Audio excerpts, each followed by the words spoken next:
Hello বন্ধুরা, সবাই কেমন আছো?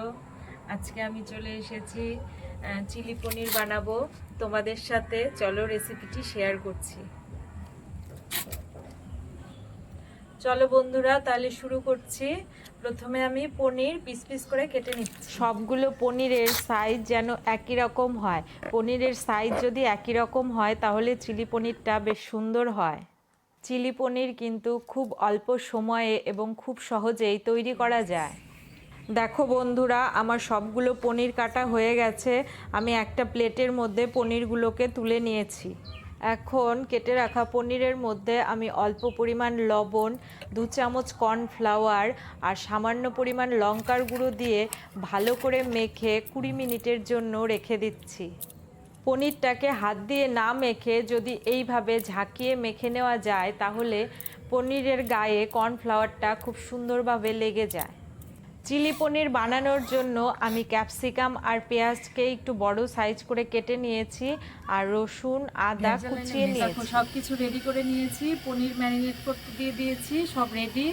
এখন কড়াই বসিয়ে দিয়েছি গ্যাসে, কড়াই গরম হচ্ছে। এখন রান্নাটা শুরু করব। কড়াইয়ে তেল দিয়ে দিয়েছি।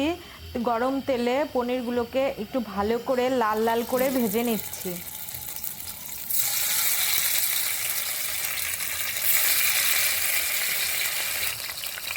আমার পনির ভাজা হয়ে গেছে। ওই তেলের মধ্যেই আমি আদা কুচি আর রসুন কুচি দিয়ে 1 মিনিট মতো একটু নেড়ে চেড়ে নিচ্ছি। এবার আমি পেঁয়াজ আর ক্যাপসিকাম দিয়ে 2-3 মিনিটের মতো নেড়ে চেড়ে ভেজে নিচ্ছি। এরপর এর মধ্যে দিচ্ছি 1 চামচ ভিনিগার, 2 চামচ সয়া সস আর পরিমাণ মতো টমেটো কেচাপ।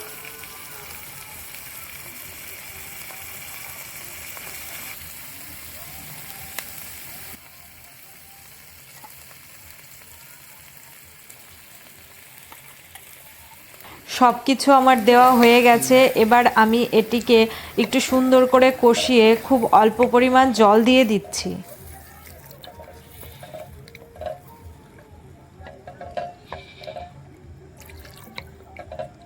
জল ফুটে উঠেছে। এবার আমি ভেজে রাখা পনিরগুলোকে দিয়ে 5 মিনিট মতো ফুটিয়ে নিলাম।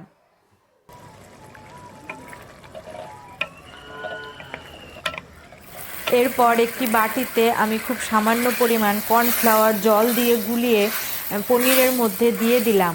দিয়ে 1 মিনিট মতো ফুটিয়ে নেব। ফুটিয়ে নিলেই আমার তৈরি হয়ে যাবে টেস্টি টেস্টি চিলি পনির। দেখো বন্ধুরা, আমার চিলি পনির রান্না কমপ্লিট। এখন নামিয়ে নেব। রেসিপিটি যদি তোমাদের ভালো লাগে সবাই লাইক করবে, কমেন্ট করবে আর অবশ্যই শেয়ার করতে ভুলবে না। সবাইকে অনেক অনেক ধন্যবাদ।